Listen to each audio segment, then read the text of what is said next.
The film spoke to some of the key ways that the Greater Golden Horseshoe, or the GTA, is hoping to develop in the next 50 years. A shift away from manufacturing and separation of land uses, and toward green technology and livable hubs. What are some of the key ways you think this community here in Peterborough will shift in the next 50 years? I think Peterborough, like other communities across the world, is going to need to start to prioritize environmental sustainability in the design of our communities. And I think that means a number of things. I think that means we need to look at how we're building, what our housing stock looks like, what our energy consumption looks like. But in terms of city design, I think the idea of complete communities and supporting active transportation and transit is something that that needs to be shaping what our city looks like. So transit is a different conversation in a city like Peterborough when we consider the conversations that is happening in Toronto. But so is active transportation. It would be hard to walk across the city of Toronto. It is much more viable to walk across the city of Peterborough. Peterborough is a walkable and bikeable city. Biking has potential for access in the city of Peterborough that it wouldn't in a larger city.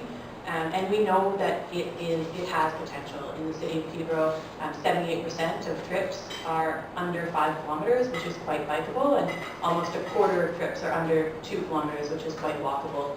And so if we build our city to support active transportation, I think that could really shape what our city looks like in the future.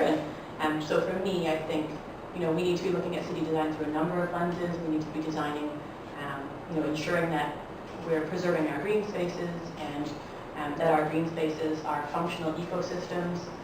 But in terms of land use mix and city grid patterns, I think transportation and prioritizing active modes of transportation is really critical. And I think that, through necessity or choice, is going to be something we're doing in the next 50 years. I think we're in a very unique position with the official plan currently under review. So we're certainly at a crossroads in terms of what the future growth patterns are going to look like here in Peterborough. We know other places to grow that the province has projected the city of Peterborough population to grow by 30,000 over the next several decades. So that's a very big number, and we're talking about 13,000 residential units. So the question becomes in terms of where those units are going, and the way that they've divided it up is 60% will be in the greenfield areas and 40% will be in the built-up area. And that's the general target, and it doesn't mean that we can't do better than that in terms of intensification. But the question I think we really need to wrestle with as a community is when we look at intensification, look at that 40%, that roughly 5,000 or 6,000 units, and we say, where are those units really going to go, and where can they go in the city of Peterborough over that duration of time?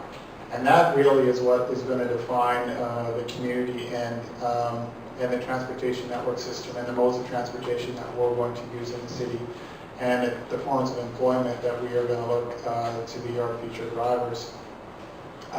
This whole question around the downtown and heritage preservation and preserving that unique character and how we fill those buildings, but how we also provide more intensification around those areas to provide life to those commercial sectors. And again, the manufacturing industry. I mean, GE, I think, is a classic example of these legacy sites that many cities have and that are under the process of redevelopment. So it's really going to take a monumental effort, I think, for the community to work together and say, how are we going to deal with this? How are we going to deal with GE? How are we going to deal with the brownfield situations? How are we going to create a redevelopment opportunity out of this that can be a showcase for some opportunities? And similarly, when you look at the corridors like Lansdowne and Chemong, very much single-use corridors in terms of commercial development. So there's opportunities there for intensification and for residential incorporation, and then maybe that hasn't quite caught up with Peterborough yet, but I think that's something that we need to look at and we need to encourage the development community to do. So those are certainly components that we will be looking at as part of the official plan, so that we can make these corridors more active in terms of just not being completely automobile oriented, but having opportunities for tying in pedestrian and cycling and other nodes. Brianna talked about the importance of that from a transit perspective, but you really need to focus on the corridors and the density, and you heard that in the film, is that if you don't have the density around the corridors, you can't have a viable or a thriving transit system. So you have to build that intensification around those corridors and actually have intensification nodes that are major origins and destinations for people that are traveling on a daily basis. I think Peterborough finds itself in a really great, unique situation. It's got a lot going for it. In the first film, there was the couple that loved living in downtown Toronto, but decided to move to Milton because some of the green spaces and the active lifestyle that they could have there. I think we've got both. You can live in a downtown urban environment and still have that active lifestyle, which is great. It's how do we make it even better? And in our own business, the problem that we always find when we come to heads with the planning department is parking, and I think we're at a fundamental tipping point when it comes to parking and parking solutions. And I think what we saw in these films, and when we think about the history, is that technology were the key drivers to change in cities. And if we're talking 50 years, that's a long time. I hope to be here talking about this and seeing what happened in 50 years. But ultimately, I do think autonomous vehicles are going to change the landscape of cities, and it's going to happen faster than any of us think it is. We have all of this parking available to us, and it's just sitting there ripe for development. So right now in North America, there are approximately 1 billion parking spots. That is 4 times more parking spaces than there are cars that are actively used right now. So we already have more parking spaces than we need, and the problem is it's because we drive from one place to another. And the average car is parked 95% of the time and used 5% of the time. So if there's a way to use the technology to move people in a better way, then those spaces can be utilized. And those are easy spaces. They're not tough spaces like the brownfield sites like General Electric.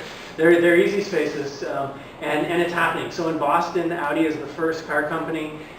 They have a parking garage that has a few hundred autonomous vehicles that are moving around in a couple block radius only right now.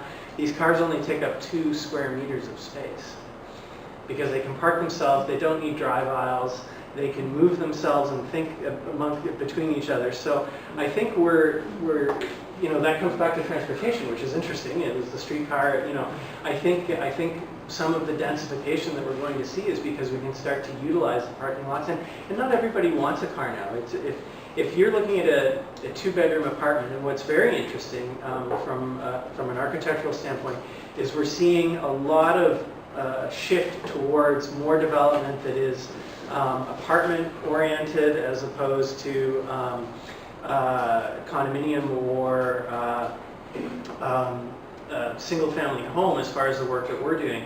And the zoning bylaw says you have to have 1.5 spaces per unit if it's a 2-bedroom unit. And ultimately most people aren't using that anymore. So I think there's some real gems that can be had right away, but in the long run, I think the technology is going to be the shift that changes our community again.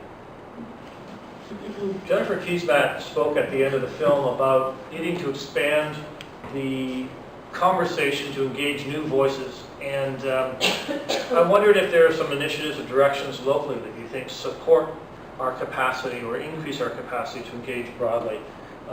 And what voices need to be added? Well, one of our core values at Let Architect is engaging with communities. So we always try and tell our clients that that's an important first step. And it's one thing to work in silos and work in the towers of city halls around the province and come up with solutions, but ultimately everybody has to have buy-in. And I think one of the great examples that we've seen is the work that's been done around Stewart Street and Bethune Street and the engagement that's happened and bringing the communities together and asking everybody what they want and need. And we need to do more of that. And I think it's coming with the new official plan. Yeah, my experience has been that public engagement pays off in big dividends in terms of doing that work up front.